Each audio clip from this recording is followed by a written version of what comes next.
Chào mừng anh em đã hạ cánh tại trạm không gian nghiện phim viễn tưởng.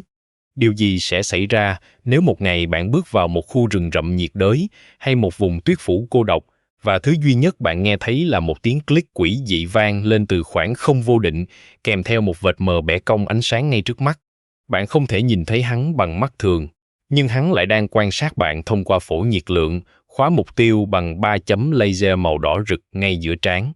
Trong thế giới điện ảnh viễn tưởng, có một chủng tộc sinh vật không đi xâm lược vũ trụ vì tài nguyên, không hủy diệt hành tinh vì quyền lực, mà chúng du hành qua các dải ngân hà chỉ vì một mục đích duy nhất,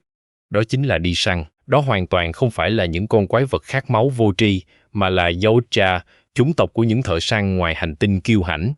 Mang trong mình bộ luật danh dự nghiêm ngặt cùng những món vũ khí tối tân có thể xé nát bất kỳ con mồi nào. Anh em đã bao giờ tự hỏi nguồn gốc thực sự của thực thể vô hình này đến từ đâu, cơ chế sinh học của chúng bá đạo thế nào, và nếu đặt tất cả các biến thể Predator từng xuất hiện trên màn ảnh rộng vào một trận chiến sinh tử, kẻ nào mới là thợ săn tối thượng đứng trên đỉnh cao vạn trượng? Hôm nay, hãy cùng chúng tôi lật mở toàn bộ tập hồ sơ sử thi đen tối về chủng tộc Yautja để giải mã toàn bộ sức mạnh, văn hóa và hành trình đẫm máu của chúng. Anh em hãy thắt dây an toàn, nạp đầy năng lượng cho lò phản ứng và chuẩn bị tinh thần bước vào chuyến đi săn nghẹt thở ngay bây giờ. Để tiếp tục tệp hồ sơ sử thi này, chúng ta sẽ cùng quay ngược thời gian và không gian, du hành đến tận cùng của vũ trụ để khai quật bối cảnh của hành tinh Yosa Prime. Đây là quê hương gốc rễ của những thợ săn ngoài hành tinh, một thế giới vô cùng khắc nghiệt bị thiêu rọi ngày đêm bởi hai mặt trời rực lửa. Bề mặt của hành tinh này đầy rẫy những ngọn núi lửa phun trào không ngừng, những dòng sông dung nham cuồn cuộn, và đặc biệt là sự hiện diện của những loài sinh vật quái dị, nguy hiểm bậc nhất dải ngân hà. Chính môi trường sống tàn khốc, nơi mà ranh giới giữa sự sống và cái chết chỉ cách nhau trong một hơi thở, đã tôi luyện nên ý chí sinh tồn kiên cường, bản năng săn mồi tàn bạo và một thể chất siêu phàm cho chủng tộc Yautja ngay từ thời bình minh của nền văn minh. Nói sâu hơn về cấu trúc cơ thể siêu việt của chủng tộc này, một Yautja trưởng thành sở hữu những thông số sinh học vượt trội hoàn toàn so với nhân loại, biến chúng thành những cỗ máy chiến tranh sinh học đích thực. Chiều cao trung bình của một chiến binh dao động từ 2 mét đến hơn 2,5 mét, đi kèm với mức cân nặng dễ dàng vượt ngưỡng 200 kg.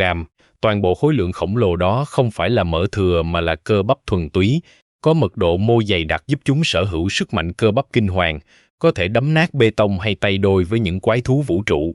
Bao bọc lấy cơ thể hộ pháp ấy là một lớp da bò sát thô ráp, dày cộp, có khả năng chịu nhiệt cao và chống chịu được phần nào các đòn tấn công vật lý nông. Đặc biệt hơn cả, dòng máu chảy trong huyết quản của Yautja có màu xanh lục phát quang phốt pho đặc trưng. Một hợp chất hóa học đặc biệt giúp chúng có tốc độ hồi phục tế bào siêu tốc, đóng băm các vết thương chí mạng trong thời gian ngắn và kháng lại một phần độc tính hay axit nồng độ cao.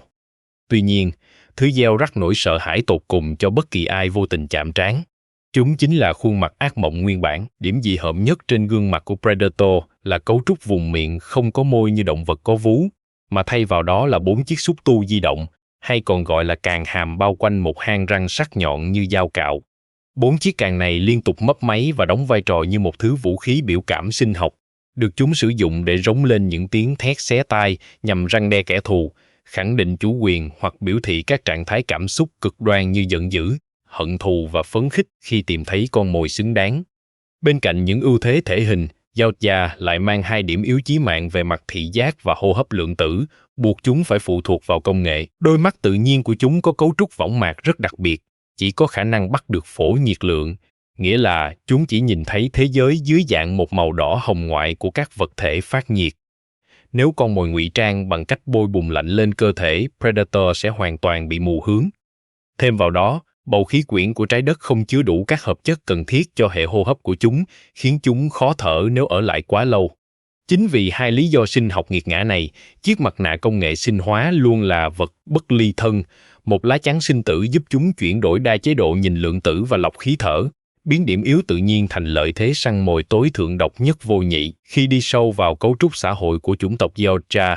chúng ta sẽ nhận ra một sự thật kinh điển rằng chúng không hề vận hành dựa trên các thể chế chính trị hay quyền lực tiền tệ thông thường. Đối với những chiến binh ngoài hành tinh này, đi săn không phải là một hoạt động bản năng để sinh tồn, cũng không phải là một trò tiêu khiển giải trí lúc rảnh rỗi, mà nó đã nâng tầm thành một thứ tôn giáo, một đức tin tối cao và thiêng liêng nhất. Trong xã hội mang đậm tính chất bộ lạc chiến binh ấy, kỹ năng săn mồi và những chiếc đầu lâu thu thập được chính là thước đo duy nhất, tuyệt đối nhất để định đoạt giá trị, danh dự cũng như vị thế của một cá nhân trong cộng đồng. Kẻ nào không biết săn mồi hoặc từ bỏ cuộc đua tốc độ sinh tử này sẽ bị coi là những sinh vật rác rưởi, không có tiếng nói và hoàn toàn bị gạt ra bên lề của nền văn minh. Thế nhưng, điều khiến Predator trở thành một biểu tượng sci-fi được kính nể, chứ không phải một loài quái vật khát máu vô tri, chính là việc chúng sở hữu một bộ luật danh dự vĩ đại, được thực thi bằng một nghiêm luật công bằng đến mức cực đoan. Yautja tuyệt đối không bao giờ ra tay sát hại người già, trẻ nhỏ, những người đang mang bạo bệnh hoặc phụ nữ đang mang thai, bởi vì việc hạ gục những đối thủ yếu thế như vậy là một sự sỉ nhục, không mang lại bất kỳ một chút danh dự nào cho một thợ săn chân chính. Nếu con mồi không có vũ khí tầm xa hoặc lựa chọn lối đánh giáp lá cà, một Predator đích thực sẵn sàng tắt thiết bị tàng hình, cởi bỏ khẩu súng năng lượng plasma hủy diệt trên vai để lao vào một trận đấu cận chiến sòng phẳng, tay đôi bằng móng vuốt cổ tay hoặc ngọn giáo. Chúng tôn trọng những chiến binh dũng cảm của các chủng tộc khác, và nếu con mồi có thể chiến thắng chúng trong một cuộc đấu công bằng, chúng sẵn sàng tha mạng, thậm chí tặng lại những món vũ khí báu vật để vinh danh đối thủ. Chính đức tin và bộ luật nghiêm khắc này đã tạo nên một hệ thống phân cấp đẳng cấp vô cùng chặt chẽ và rõ ràng trong xã hội Yautja. Khởi đầu từ dưới cùng là tầng lớp Unblooded, những thợ săn tập sự trẻ tuổi chưa hề có một chiến tích nào lận lưng để được công nhận và thăng cấp lên Blooded, danh hiệu của một chiến binh thực thụ. Họ phải trải qua những nghi lễ sinh tử tàn khốc, thường là phải tự tay hạ gục một thực thể xenomorph hung hãn. Đứng trên họ là các elite, những thợ săn lão luyện đã kinh qua hàng trăm trận chiến xuyên hành tinh, sở hữu những kỹ năng ám sát thượng thừa. Cao quý nhất chính là các Elder hay Ancient, những già làng tối cao đã sống sót qua hàng thiên niên kỷ, sở hữu trí tuệ uyên bác và quyền lực tuyệt đối để điều hành các bộ tộc. Tuy nhiên, xã hội này cũng tồn tại một góc tối hắc ám mang tên Bad Blood. Đây là những kẻ biến chất, hóa điên, vi phạm bộ luật danh dự để đi tàn sát bừa bãi hoặc dùng công nghệ gian lận. Những kẻ này sẽ bị tước bỏ mọi danh hiệu và trở thành mục tiêu bị chính chủng tộc Yautja truy sát đến tận cùng cõi mạng vũ trụ. Để ghi dấu ấn cho những hành trình đẫm máu đó, mỗi Yautja sau khi hạ gục một con mồi xứng đáng sẽ thực hiện một di sản chiến lợi phẩm đầy rùng rợn. Chúng có tục lệ lột da con mồi rồi treo ngược lên cao, hoặc kinh điển hơn là dùng sức mạnh cơ bắp để nhổ tận gốc phần xương sọ kèm theo toàn bộ cột sống của nạn nhân khi còn nóng hổi. Những chiếc đầu lâu này sau đó sẽ được làm sạch bằng công nghệ axit, biến thành các bộ cúp danh dự vô giá để thợ săn treo trên người, hoặc trưng bày trang trọng trong phòng truyền thống trên các phi thuyền vũ trụ. Đó không chỉ là minh chứng cho lòng dũng cảm, mà còn là biểu tượng quyền lực tối cao. Lời khẳng định đanh thép về vị thế của kẻ săn mồi đỉnh cao trước toàn thể đa vũ trụ. Song song với bản lĩnh săn mồi hoang dã và một thể chất phi thường, chủng tộc Yautja còn gieo rắc nỗi khiếp sợ trên khắp các dải ngân hà nhờ việc sở hữu một kho vũ khí tối tân cùng nền công nghệ du hành vượt thời gian, đi trước trái đất hàng vạn năm. Khởi đầu cho chuỗi công nghệ viễn tưởng ăn tiền này chính là chiếc mặt nạ sinh hóa Biomask, vật bất ly thân của mọi chiến binh khi ra trận. Không chỉ đóng vai trò bảo vệ phần khuôn mặt ác mộng trước các đòn tấn công vật lý, chiếc mặt nạ này thực chất là một cỗ máy phân tích lượng tử siêu cấp. Nó giúp bẻ gãy điểm yếu thị giác hồng ngoại tự nhiên của Yautja, cho phép chúng tự do thay đổi đa chế độ nhìn để phát hiện con mồi, từ quét nhiệt độ cơ thể, nhìn trong bóng tối, cho đến việc định vị sóng điện từ hay thậm chí là phát hiện ra dòng máu axit ẩn giấu của kẻ thù. Cỗ máy này còn có khả năng tự động khóa mục tiêu, ghi âm môi trường tầm xa và nhại lại chính xác giọng nói của con mồi với âm điệu quỷ dị nhằm đánh lạc hướng và dồn nạn nhân vào bẫy hắc ám. Bước ra từ bóng tối để thực hiện những pha ám sát kinh điển chính là nhờ thiết bị tàng hình Cloaking Device tích hợp trên giáp vai. Công nghệ này vận hành dựa trên cơ chế bẻ cong ánh sáng xung quanh cơ thể của thợ săn, khiến chúng gần như trở nên vô hình và hòa lẫn hoàn toàn vào môi trường xung quanh, chỉ để lại một vệt khúc xạ mờ mờ khi di chuyển ở vận tốc cao. Thế nhưng, thứ ma thuật ngụy trang này lại mang một điểm yếu chí mạng là rất sợ nước. Chỉ cần một cơn mưa rào, một cái chạm chân xuống đầm lầy hay một vùng có độ ẩm quá cao, hệ thống mạch điện sẽ lập tức bị nhiễu loạn, chập mạch và làm lộ nguyên hình cỗ máy hộ pháp ngay trước họng súng của con mồi. Một khi đã khóa chặt mục tiêu, Yautja sẽ giải phóng sức mạnh hủy diệt từ khẩu súng vai Plasma Caster, vũ khí tầm xa đáng sợ nhất của chúng. Khẩu súng năng lượng này hoạt động đồng bộ, hoàn toàn với hệ thống định vị 3 chấm laser màu đỏ trên mặt nạ, tự động xoay chuyển theo hướng nhìn của thợ săn, và phóng ra các loạt đạn plasma năng lượng cao, có sức công phá kinh hoàng đủ sức xé toạc các lớp giáp chiến xa hay thổi bay một đội đặc nhiệm trong tích tắc.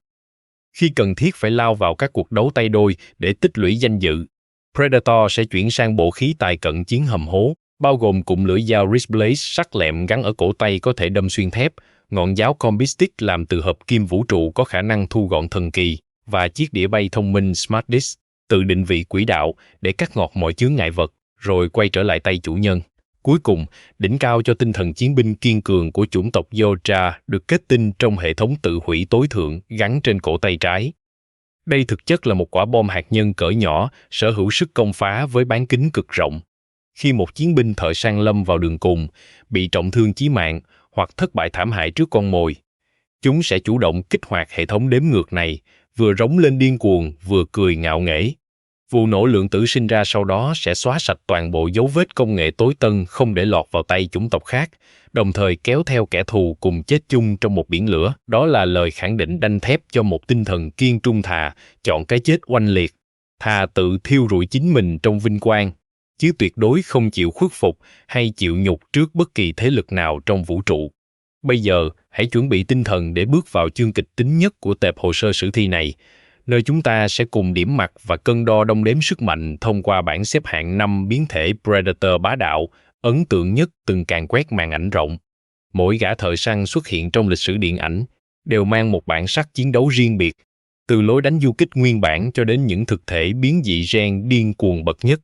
Khởi đầu danh sách ở vị trí thứ 5 chính là City Hunter, gã thợ săn đô thị đầy ngạo nghễ xuất hiện trong bộ phim Predator 2 năm 1990. Khác với người tiền nhiệm thích rình rập nơi rừng sâu, gã Yautja trẻ tuổi này lại chọn bối cảnh rừng bê tông ngột ngạt của thành phố Los Angeles, đang bị nhấn chìm trong cuộc chiến đẫm máu giữa các băng đảng mafia.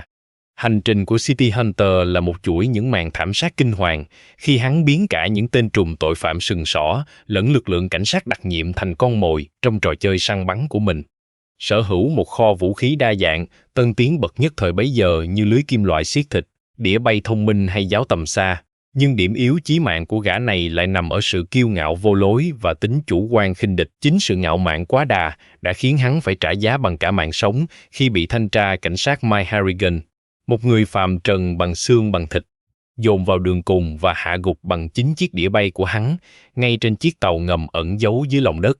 Xếp ở vị trí thứ 4 không ai khác ngoài Jungle Hunter, huyền thoại nguyên bản xuất hiện trong phần phim đầu tiên năm 1987. Đây chính là thực thể đã đặt nền móng, khơi mào cho cơn ác mộng mang tên Predator trong lòng hàng triệu khán giả toàn cầu. Với hành trình đi săn tại vùng rừng rậm nhiệt đới Trung Mỹ,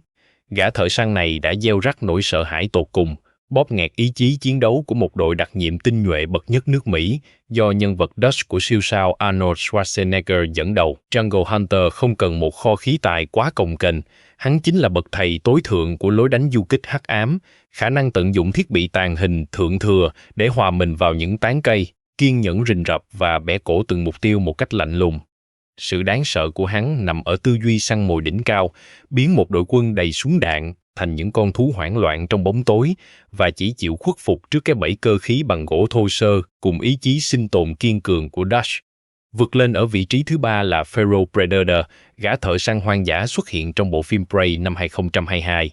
Đây là một phiên bản cổ xưa du hành đến trái đất vào thế kỷ 18, mang một cấu trúc sinh học tiến hóa có phần khác biệt với chiếc đầu lâu thon dài và bộ mặt rùng rợn hơn. Hành trình của Feral Predator tại vùng đồng bằng Bắc Mỹ là lời khẳng định đanh thép cho bản năng hắc ám nguyên thủy. Điểm độc đáo của gã này là hoàn toàn không sử dụng khẩu súng vai plasma hủy diệt quen thuộc. Thay vào đó, hắn dựa vào một thể hình hộ pháp lực lưỡng cùng lối đánh cận chiến vô cùng thô bạo, khát máu và trực diện. Sử dụng những món vũ khí cơ khí thô sơ nhưng chết chóc như khiên che dòng, cung tên bung định vị và những chiếc móng vuốt cổ tay khổng lồ, hắn càn quét qua các bộ lạc chiến binh Comanche hay những toán thợ săn da trắng như một cơn lốc hắc ám, băm nát mọi chướng ngại vật bằng sức mạnh thể chất áp đảo thuần túy. An tọa ở ngôi vị Á quân, giữ hạng 2 chính là Scar Predator, chiến binh trẻ tuổi dũng mãnh trong phần phim giao thoa kinh điển Alien vs Predator năm 2004. Về nguồn gốc, Scar cùng hai người đồng đội du hành đến một kim tự tháp cổ đại nằm sâu dưới lớp băng dày của Nam Cực để thực hiện nghi lễ trưởng thành của dòng tộc. Sức mạnh và bản lĩnh của Scar được chứng minh khi anh là thợ săn duy nhất sống sót, một mình vượt qua nghịch lý tàn khốc của trận địa 7, tự tay hạ gục hàng tá thực thể Xenomorph hung hãn và dùng chính dòng máu axit của chúng để khắc biểu tượng chiến binh lên trán mình. Chiến tích vĩ đại nhất định hình nên Ska chính là cái đầu lạnh và tư duy chiến thuật vượt bậc khi anh sẵn sàng gạt bỏ thù hằn để lập nên một liên minh lịch sử có 102 với nữ học giả loài người Les Woods cùng nhau chiến đấu để tiêu diệt Alien Queen khổng lồ nhằm bảo vệ trái đất, chấp nhận hy sinh oanh liệt để bảo vệ danh dự chiến binh và ngôi vị quán quân tuyệt đối. Những thực thể tối thượng đứng trên đỉnh cao của quyền lực thợ săn chính là Wolf Predator trong Aliens vs Predator Requiem và Upgrade Predator trong The Predator. Nếu như Wolf Predator là một vị Elder già dặn, một sát thủ chuyên nghiệp lão làng sở hữu 2 khẩu súng vai, Roya làm từ đuôi alien cùng bộ óc thiên tài chuyên đi dọn dẹp các thảm họa sinh học cấp hành tinh, thì Upgrade Predator lại là một con quái vật biến dị gen tàn bạo bậc nhất. Gã dòng Upgrade này được lai tạo gen từ những sinh vật mạnh nhất vũ trụ, sở hữu chiều cao khổng lồ lên đến 3 mét, lớp da giáp tự nhiên siêu dày có khả năng chống chịu đạn dược và chống lại dòng gai axit nồng độ cao của alien mà không cần mặc giáp. Sức mạnh thô bạo của dòng biến dị này có thể bóp nghẹt, xé xác mọi phiên bản tiền nhiệm chỉ bằng một tay. Sự kết hợp giữa kinh nghiệm săn mồi tối thượng của Wolf và công nghệ sinh học bẻ cong, giới hạn của Upgrade đã biến vị trí số 1 này thành nỗi khiếp sợ tuyệt đối, một bức tường thành kiêu hãnh thống trị toàn bộ thế giới của chủng tộc Yautja trên màn ảnh rộng. Hồ sơ về chủng tộc Yautja đã cho chúng ta thấy một góc nhìn vô cùng kinh điển về một nền văn minh chiến binh ngoài không gian, nơi công nghệ tối tân không làm mất đi bản năng hoang dã của những kẻ săn mồi. Đặc biệt, mối thâm thù thiên niên kỷ giữa Yautja và Xenomorph vẫn luôn là một tượng đài bất diệt, khi dòng máu axit của alien chính là thứ nhiên liệu hoàn hảo nhất để thử thách lòng dũng cảm, sự kiên cường của các Predator. Cuộc đối đầu truyền kiếp này không chỉ là cuộc chiến sinh tồn giữa 2 thực thể tiến hóa bậc cao, mà đã trở thành một nét văn hóa, một nghi lễ bán mạng bắt buộc để mỗi thợ săn ngoài hành tinh chứng minh giá trị độc nhất của mình trước toàn vũ trụ. Anh em nghĩ sao về bảng xếp hạng cuộc đua sinh tử của các thợ săn ngày hôm nay? Liệu gã Wolf Predator lão luyện hay thực thể biến dị gen Upgrade có xứng đáng đứng ở ngôi vương tối thượng, hay anh em lại ấn tượng hơn với lối đánh cận chiến thô bạo, khát máu của gã Pharaoh cổ xưa? Hãy để lại những ý kiến, thuyết âm mưu và bảng xếp hạng của riêng anh em ngay dưới phần bình luận để chúng ta cùng nhau đàm đạo và khai quật sâu hơn nhé. Anh em cũng đừng quên nã một phát súng năng lượng plasma tích tụ đầy thần lực thật mạnh vào nút like, subscribe và bật chuông thông báo để tiếp tục đồng hành cùng trạm không gian nghiện phim viễn tưởng. Xin chào và hẹn gặp lại anh em trong những video tiếp theo.